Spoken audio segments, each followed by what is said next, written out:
సంపద సంపద. ఎందుకంటే సంపద యేసు కాళ్ళ కింద ఉంది. అస్సలు చెప్పాలంటే అసలు సంపదల గనే యేసు. సర్వకృపానిధివే సంపదల గనివి, సర్వకృపానిధివే సంపదల ఘనివి, సకలము చేయగల నీవైనా కన్నులేతి చూచెదా. సకలము సకలము సకలము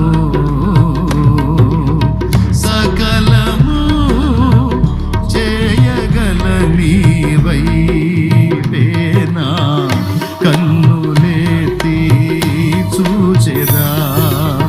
కలవరపడినే కొండల వైపు నా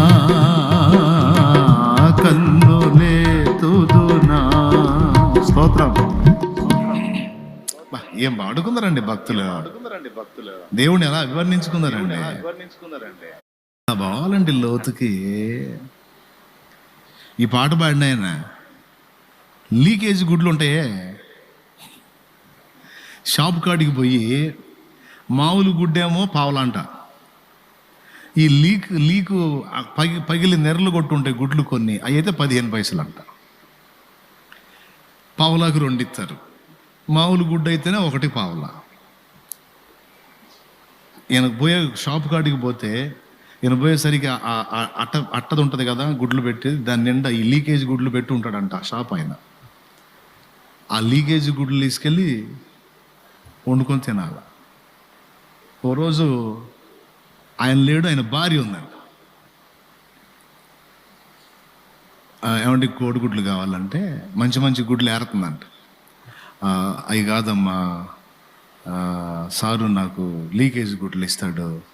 లీకేజ్ గుడ్లు అంటే, ఆహా నువ్వేనా, మా కుక్క కడుపు కొడుతుంది అందంట. అంటే ఏంటి, నువ్వు తీసుకెళ్ళే గుడ్లు మా కుక్కకి వేస్తాము అని, మా కుక్క తినే గుడ్లు నువ్వు తింటున్నావు అని. స్తోత్రం. చూడు, అలాంటి లీకేజీ గుడ్ల కోసం వెళ్ళి అంత అవమానం పొందినోడు లక్షలాది మందికి అన్నం పెట్టి వెళ్ళాడు దేవుని దగ్గరికి, లక్షలాది మందికి పెట్టాడు. హల్లెలూయా.